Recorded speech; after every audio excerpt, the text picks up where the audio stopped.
നമസ്കാരം. കഴിഞ്ഞ 10 വർഷം കേരളം ഭരിച്ച പിണറായി എങ്ങനെയെല്ലാം കീശ വീർപ്പിക്കാമെന്നതാണ് നോക്കിക്കൊണ്ടിരുന്നത് എന്നത് നമുക്കൊക്കെ അറിയാവുന്ന കാര്യമാണ്. ജനങ്ങളുടെ സംരക്ഷണമോ സുരക്ഷിതത്വമോ ഒന്നും തന്നെ പരിഗണിക്കാതെയാണ് ഈ ഫ്ലെക്സ് അടിക്കാൻ വേണ്ടിയോ മറ്റ് PR വർക്കിന് വേണ്ടിയുമൊക്കെ പലപ്പോഴും പിണറായി പല തീരുമാനങ്ങളും എടുത്തിരുന്നത്. പലപ്പോഴും കൃത്യമായ പഠനങ്ങൾ നടത്തി നടപ്പിലാക്കേണ്ടുന്ന പദ്ധതികൾ പോലും അത് പിണറായി സർക്കാരിന്റെ നേട്ടമെന്ന് പറയാൻ വേണ്ടി അത്തരം പദ്ധതികളുടെ പഠനങ്ങൾ പോലും ഒഴിവാക്കുന്ന സാഹചര്യമുണ്ടായിരുന്നു. ഇപ്പോൾ വയനാട്ടിൽ നിന്ന് വന്നിരിക്കുന്ന ആ മഹാദുരന്തത്തിനും ഇതേ രീതി തന്നെയാണ് കാരണമായി മാറിയിരിക്കുന്നത് എന്നുള്ളതാണ് ചുരുക്കം. അതായത് വയനാട് ഉണ്ടായിട്ടുള്ള ഉരുൾപൊട്ടൽ, വയനാടിനുണ്ടായിട്ടുള്ള മണ്ണിടിച്ചിൽ, ഇതിനൊക്കെ തന്നെ പ്രധാനപ്പെട്ട കാരണം എന്ന് പറയുന്നത് അവിടെ ഉണ്ടാകുന്ന വികസനം എന്ന പേരിൽ നടക്കുന്ന ഏറ്റവും വലിയ ഉപയോഗത്തിന്റെ ഭാഗമായിട്ട് തന്നെയാണ്. പ്രകൃതിയെ ചൂഷണം ചെയ്ത ഇത്തരത്തിൽ വലിയ വികസനങ്ങൾ സാധ്യമാക്കുമ്പോൾ അത് ബാധിക്കുന്നത് സാധാരണക്കാരായ ജനങ്ങളെ തന്നെയാണ് എന്നുള്ളതാണ് വസ്തുത. കൃത്യമായ പാരിസ്ഥിതിക പഠനങ്ങൾ നടത്താതെ വലിയ രീതിയിൽ വികസനം എന്ന് പറഞ്ഞുകൊണ്ട് അവിടെയുള്ള കുന്നും മലയും ഒക്കെ തുരക്കുമ്പോൾ ഇനിയും ജീവനുകൾ പലതും ബലി കൊടുക്കേണ്ടി വരും എന്നുള്ളതാണ് യാഥാർത്ഥ്യവും. 2400 കോടിയോളം രൂപ ചെലവിട്ടുകൊണ്ടാണ് വയനാട് തുരങ്കപാത തീരുമാനത്തിലേക്ക് പിണറായി സർക്കാർ എത്തിയിരുന്നത്. ഈ 2400 കോടി രൂപ ചെലവിട്ട് 100 കണക്കിന് ആളുകളുടെ ജീവൻ ബലി കൊടുക്കുന്നു എന്നുള്ളത് വേണമെങ്കിൽ പറയാം. അതായത് കഴിഞ്ഞ ദിവസം നമ്മൾ കേട്ട ദുരന്തത്തിന് ഒരു തരത്തിൽ പിണറായിക്ക് പങ്കുണ്ട് എന്ന് ചുരുക്കം. എന്തായാലും കള്ളാടി ദുരന്ത ഭൂമിയിൽ നിന്നും 2 മൃതദേഹങ്ങൾ കൂടെ കണ്ടെടുത്തതായിട്ടുള്ള വിവരങ്ങളാണ് ഇപ്പോൾ പുറത്തു വരുന്നത്. ഇതോടെ ദുരന്തത്തിൽ മരണം ഏകദേശം 5 കഴിഞ്ഞു. മീനാക്ഷി പുഴയോട് ചേർന്നുള്ള പ്രദേശത്ത് നടത്തിയ തെരച്ചിലിൽ മൃതദേഹം കണ്ടെത്തിയെന്നാണ് വിവരം. കാണാതായ മറ്റ് 3 പേർക്കായുള്ള തെരച്ചിലുകൾ പുരോഗമിക്കുകയാണ്. മീനാക്ഷി പുഴയിലടക്കം പരിശോധനകൾ തുടരുന്ന സാഹചര്യമാണ് നിലവിൽ. പ്രതികൂല കാലാവസ്ഥ തെരച്ചിലിന് തടസ്സം സൃഷ്ടിക്കുന്നു എന്നുള്ള സൂചനകളും പുറത്തുവരുന്നു. NDRFന്റെ നേതൃത്വത്തിൽ ഫയർഫോഴ്സിന്റെ 250 അംഗ ടീമും പോലീസും ചേർന്നാണ് നിലവിൽ പ്രവർത്തനങ്ങൾ ഏകോപിപ്പിക്കുന്നത്. നിർത്താതെ പെയ്യുന്ന മഴ കാരണം തരത്തിൽ ദുഷ്കരമാണ്. കാണാതായ 5 പേരെ കണ്ടെത്താനുള്ള തീവ്ര ശ്രമത്തിലാണ് സംഘമെന്നാണ് റിപ്പോർട്ടുകൾ. കാണാതായവർ പുഴയിലൂടെ ഒഴുകി പോകാനുള്ള സാധ്യതയും പരിശോധിച്ചു വരികയാണ്. സംഭവ സ്ഥലത്ത് നിന്നും സമീപ പ്രദേശങ്ങളിൽ നിന്നും അപകട സാധ്യതയുള്ള മറ്റ് മേഖലകളിൽ നിന്നും എല്ലാവരും മാറ്റിപ്പാർപ്പിക്കുന്ന സാഹചര്യമുണ്ട് എന്ന് മുഖ്യമന്ത്രി അറിയിക്കുന്നു. എന്തായാലും 5ഓളം പേർ മരണപ്പെട്ടതായിട്ടുള്ള സ്ഥിരീകരണങ്ങളാണ് പുറത്തുവരുന്നത്. 10 പേർ ചികിത്സയിൽ തുടരുന്നു. 3 പേരെ ഡിസ്ചാർജ് ചെയ്യുമെന്നുള്ളതാണ് കഴിഞ്ഞ ദിവസം മുഖ്യമന്ത്രി അറിയിച്ചത്. 3 പേർ ICUവിൽ തുടരുകയാണ്. ഇതിൽ 2 പേരുടെ ഗുരുതര അവസ്ഥയാണ് എന്നുള്ളതാണ് സൂചനകൾ. മരിച്ചവരുടെ കുടുംബത്തിന് 5 ലക്ഷം രൂപ വീതവും പരിക്കേറ്റവർക്ക് ചികിത്സ നടത്താനുള്ള ധനസഹായവും ഉണ്ട് എന്ന് അറിയിച്ചു. എന്തായാലും ഈ തുരങ്കപാതയിൽ ഉണ്ടായിട്ടുള്ള ഈ ഒരു അപകടം അതൊരു മനുഷ്യനിർമ്മിതമായിട്ടുള്ള അപകടമാണ് എന്ന് തന്നെ പറയേണ്ടി വരും.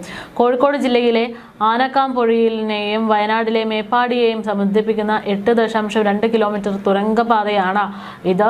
ചിലവ് ഏകദേശം 2400 കോടിയോളം രൂപ വരുമെന്നാണ് റിപ്പോർട്ടുകൾ.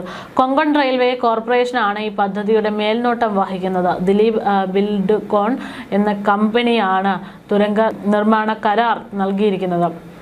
അങ്ങനെ ഈ ഒരു തുരങ്കപാത നിർമ്മാണം അത് തുടരണം എന്നുള്ള രീതിയിലാണ് ഇപ്പോൾ CPMകാരൊക്കെ നിൽക്കുന്നത് എങ്കിൽ പോലും തുടക്കത്തിൽ വർഷങ്ങൾക്ക് മുൻപ് ഈ വിഷയവുമായി ബന്ധപ്പെട്ട് ഒരു മാവോയിസ്റ്റ് പറഞ്ഞ കാര്യങ്ങൾ, അറസ്റ്റ് ചെയ്യുന്ന സമയത്ത് ഒരു മാവോയിസ്റ്റ് വിളിച്ചു കൂവിയ കാര്യങ്ങൾ ഇപ്പോൾ സോഷ്യൽ മീഡിയയിൽ വൈറലാകുന്നുണ്ട്. അതായത് 2400 കോടി രൂപ ചെലവിട്ട് ജനങ്ങളെ കുരുതി കൊടുക്കുന്നതാണ് ഈ പറയുന്ന വയനാട് തുരങ്കപാത. അതൊരിക്കലും നടപ്പിലാക്കാൻ പാടില്ലെന്നായിരുന്നു അദ്ദേഹം അന്ന് പറഞ്ഞത്. എന്തായാലും ആ വീഡിയോ അടക്കം സോഷ്യൽ മീഡിയയിൽ വൈറലാകുന്ന സാഹചര്യത്തിൽ ഇപ്പോൾ വയനാട് തുരങ്കപാത അത് കേരളത്തിന് വലിയ ദോഷം ചെയ്യുന്ന ഒന്നാണോ എന്നുള്ള ചർച്ചകൾ സജീവമാവുകയാണ്.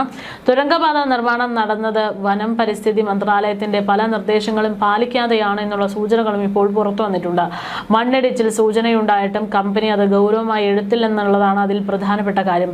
അപകടമുണ്ടാകുന്ന രാവിലെ 8:30 ആദ്യം മണ്ണിടിച്ചിൽ ഉണ്ടായെങ്കിലും നടപടിയൊന്നും സ്വീകരിച്ചില്ല എന്നുള്ളത് മറ്റൊരു വീഴ്ച.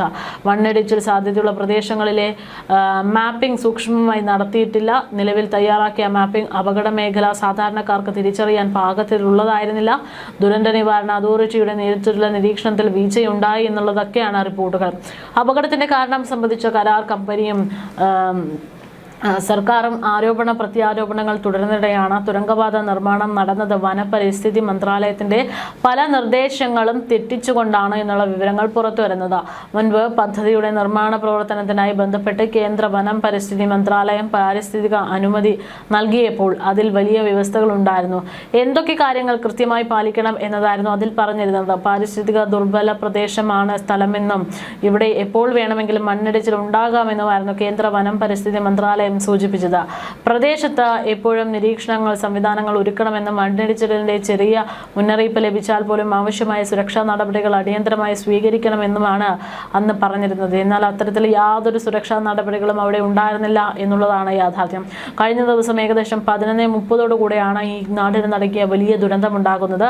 8:30 തന്നെ മണ്ണ് ഇടിഞ്ഞു തുടങ്ങിയിരുന്നു. ആ സമയത്ത് യാതൊരു നടപടിയും സ്വീകരിക്കാൻ അധികൃതർ തയ്യാറാകാത്തതോടെ അത് വലിയൊരു ദുരന്തമായി മാറി എന്നുള്ളതാണ് യാഥാർത്ഥ്യം. എന്തായാലും ഇതോടെ ഭരണ സംവിധാനങ്ങൾക്ക് വീഴ്ച സംഭവിച്ചു എന്ന ചോദ്യങ്ങൾക്ക് ഉത്തരങ്ങൾ ആയിട്ട് യെസ് എന്നുള്ള രീതിയിലേക്ക് കാര്യങ്ങൾ എത്തുകയാണ്. മാപ്പിംഗ് സംബന്ധിച്ചും കേന്ദ്ര വനം പരിസ്ഥിതി മന്ത്രാലയം കർശന നിർദ്ദേശങ്ങൾ നൽകിയിട്ടുണ്ട്. നിർമ്മാണത്തിന്റെ ഇടെ ഉണ്ടാകുന്ന വൈബ്രേഷനും മറ്റും എത്രത്തോളം ആഘാതം സൃഷ്ടിക്കും എന്നതും സംബന്ധിച്ച് ഓരോ നിമിഷവും പരിശോധന നടത്തണമെന്നായിരുന്നു നിർദ്ദേശം. വൈബ്രേഷൻ സംബന്ധിച്ച് ജില്ലാ ഭരണകൂടത്തെയും ജില്ലാ ദുരന്ത നിവാരണ അതോറിറ്റിയെയും അറിയിക്കണമെന്നും കേന്ദ്ര വനം പരിസ്ഥിതി മന്ത്രാലയം ആവശ്യപ്പെട്ടിരുന്നു. പക്ഷേ ഇക്കാര്യങ്ങൾ പരിശോധിച്ച ദുരന്ത നിവാരണ അതോറിറ്റി കൃത്യമായ മാർഗനിർദ്ദേശങ്ങൾ പുറപ്പെടുവിക്കണമെന്നായിരുന്നു നിർദ്ദേശം. വൈബ്രേഷൻ മനസ്സിലാക്കുന്നതിനായി സംവിധാനം ഒരുക്കിയിട്ടുണ്ടെങ്കിലും അത് പ്രവർത്തനക്ഷമമാണോ എന്ന കാര്യത്തിൽ പോലും അവ്യക്തതയുണ്ട്. അതേസമയം വനമേഖലയിൽ നിന്നാണ് മണ്ണിടിച്ചിൽ ഉണ്ടായതെന്നാണ് കരാർ കമ്പനിയായ ദിലീപ് ബിൽഗോൺ കമ്പനി മാനേജർ സെബാസ്റ്റ്യൻ ഇപ്പോൾ ന്യായീകരിക്കുന്നത്. മണ്ണ് കൂട്ടിവെച്ചിരുന്നില്ല, ബൗണ്ടറിക്ക് പിന്നിൽ വനമേഖലയിലാണ് മണ്ണിടിച്ചിൽ ഉണ്ടായത്, അവിടേക്ക് കമ്പനിക്ക് പ്രവേശനമില്ലെന്നാണ് അദ്ദേഹം പറയുന്നത്. കൃത്യമായ രീതിയിലാണ് നിർമ്മാണ പ്രവർത്തനങ്ങൾ നടന്നതെന്ന് നിർമ്മാണ കമ്പനി വ്യക്തമാക്കുന്നു. അതേസമയം പദ്ധതി ആരംഭിക്കുന്നതിന് മുൻപ് കൃത്യമായ ജിയോളജിക്കൽ ഹൈഡ്രോളജിക്കൽ പഠനം നടന്നിട്ടില്ലെന്നാണ് ഭൗമശാസ്ത്രജ്ഞനായിട്ടുള്ള CP രാജേന്ദ്രൻ സൂചിപ്പിക്കുന്നത്. അപകട സാധ്യത ഏറെയുള്ള പ്രദേശങ്ങളായിട്ടും അവിടെ ഗൗരവമായിട്ടുള്ള പഠനം നടന്നിട്ടില്ല എന്നും എന്നാൽ അത് നടന്നിട്ടുണ്ട് എന്നാണ് മറുവശം അവകാശപ്പെടുന്നത്. എന്തായാലും മണ്ണിടിച്ചിലുണ്ടായതിനു പിന്നാലെ ഇത് മനുഷ്യനിർമ്മിത ദുരന്തമായിരുന്നു എന്നുള്ളത് ജില്ലയുടെ ചുമതല കൂടിയായിട്ടുള്ള കൃഷി വകുപ്പ് മന്ത്രി T സിദ്ദിഖ് അടക്കം പറഞ്ഞിരിക്കുകയാണ്. പദ്ധതിക്കായി എടുത്ത മണ്ണ് നീക്കം ചെയ്യാത്തതാണ് അപകട കാരണമെന്നാണ് മന്ത്രി വ്യക്തമാക്കുന്നത്. ഇതിന് പിന്നാലെ പൊതുമരാമത്ത് മന്ത്രി PK ബഷീറും ഇക്കാര്യം സൂചിപ്പിച്ചു. മണ്ണ് മാറ്റണം എന്ന് 2 തവണ നിർദ്ദേശിച്ചിരുന്നുവെങ്കിലും അത് നടപ്പാക്കാത്തതാണ് പ്രശ്നങ്ങൾക്ക് കാരണം. മണ്ണ് നീക്കം ചെയ്യണമെന്ന് നിർദ്ദേശം നൽകിയിരുന്നതായിരുന്നു PWയുടെ മിനിറ്റ്സ് പറഞ്ഞിരുന്നത്. മുഖ്യമന്ത്രിയും മണ്ണ് നീക്കാത്ത സാഹചര്യം അപകടകരമായിട്ട് ചൂണ്ടിക്കാണിച്ചിരുന്നു. പക്ഷേ ഇതൊന്നും നടപ്പിലായില്ല എന്നുള്ളതാണ്. ഇപ്പോൾ ഈ തുരങ്കപാതയുടെ പ്രവർത്തനം തന്നെ പാതി വഴിയിൽ ഉപേക്ഷിക്കേണ്ട അവസ്ഥയിലേക്ക് എത്തുമ്പോൾ ഇത്രമാത്രം അപകടമുണ്ടായെങ്കിലും ഇത് പദ്ധതി പിന്നോട്ട് പോകരുത് എന്നാണ് MV ഗോവിന്ദൻ അടക്കമുള്ള ആളുകൾ പറയുന്നത്. കള്ളാടി മണ്ണിടിച്ചിലിന്റെ പശ്ചാത്തലത്തിൽ തുരങ്കപാത നിർമ്മാണവുമായി ബന്ധപ്പെട്ട മുൻ റിപ്പോർട്ടുകളിലെ പിഴവുകൾ നിലവിലെ സർക്കാർ ഉത്തരവാദിത്തത്തിൽ പെടുന്നതല്ല എന്നാണ് CPM സംസ്ഥാന സെക്രട്ടറി ആയിരുന്ന MV ഗോവിന്ദന്റെ ന്യായീകരണം. മലയിടിച്ചിലിൽ വലിയൊരു പ്രകൃതി ദുരന്തമാണ് ഉണ്ടായത്. എന്നാൽ ഇതിന്റെ പേരിൽ തുരങ്കപാത പോലുള്ള വികസന പദ്ധതികൾ നിർത്തരുത് എന്നാണ് അദ്ദേഹം അവകാശപ്പെടുന്നത്. തുരങ്കപാത നിർമ്മാണവുമായി ബന്ധപ്പെട്ട് മുൻപ് എന്തെങ്കിലും വിവരങ്ങൾ മറച്ചുവെച്ച് റിപ്പോർട്ട് നൽകിയിട്ടുണ്ട് എങ്കിൽ അതിന്റെ ഉത്തരവാദിത്തം അന്നത്തെ സർക്കാരിനല്ല എന്നും CPM സംസ്ഥാന സെക്രട്ടറി MV ഗോവിന്ദൻ പറയുന്നു. വിവരങ്ങൾ ആരെങ്കിലും മറച്ചുവെച്ചിട്ടുണ്ടെങ്കിൽ അത് അവരോട് ചോദിക്കണമെന്നും ഇതിന് സർക്കാരിന് പങ്കില്ല എന്നും അദ്ദേഹം വ്യക്തമാക്കി. കള്ളാടി മണ്ണിടിച്ചിലിൽ നടന്ന സ്ഥലം പ്രതിപക്ഷ നേതാവ് പിണറായി വിജയനൊപ്പം സന്ദർശിച്ച ശേഷമായിരുന്നു അദ്ദേഹത്തിന്റെ പ്രതികരണം. മണ്ണിടിച്ചിൽ ദുരന്തത്തിൽ ഇതുവരെ 5 പേരുടെ മരണമാണ് സ്ഥിരീകരിച്ചത്. കേന്ദ്ര ഏജൻസികൾ ഉൾപ്പെടെയുള്ളവർ നൽകിയ ശാസ്ത്രീയ റിപ്പോർട്ടുകളുടെ അടിസ്ഥാനത്തിലാണ് തുരങ്കപാതയുടെ നിർമ്മാണം ആരംഭിച്ചതെന്ന് MV ഗോവിന്ദൻ ചൂണ്ടിക്കാട്ടി. മുൻപ് നൽകിയിട്ടുള്ള റിപ്പോർട്ടുകളിൽ എന്തെങ്കിലും വീഴ്ചകളോ അപാകതകളോ സംഭവിച്ചിട്ടുണ്ടോ എന്നതിനെ കുറിച്ച് എല്ലാ കാര്യങ്ങളും അന്വേഷിക്കട്ടെ.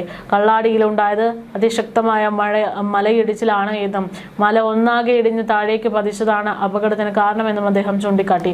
ഇത്തരത്തിൽ വലിയ രീതിയിൽ മലയിടിഞ്ഞ് വരുമ്പോൾ അതിനെ തടഞ്ഞു നിർത്താൻ സാധാരണ സംരക്ഷണ വ്യക്തികൾക്ക് കഴിഞ്ഞില്ല എന്ന് വരും. കള്ളാടിയിലുണ്ടായത് വലിയൊരു പ്രകൃതി ദുരന്തമാണെന്നും ഇനി മുന്നോട്ട് പോകുമ്പോൾ എല്ലാ വശങ്ങളും കൃത്യമായി പഠിച്ചു വേണം കാര്യങ്ങൾ ചെയ്യാമെന്നും MV ഗോവിന്ദൻ നിർദ്ദേശിച്ചു. എന്നാൽ ഈ ദുരന്തത്തിന്റെ മറവിൽ തുരങ്കപാത പോലുള്ള വലിയ വികസന പദ്ധതികൾ പൂർണ്ണമായും നിന്നു പോകരുത് എന്നുള്ള ആവശ്യം കൂടി അദ്ദേഹം ഉന്നയിക്കുകയാണ്.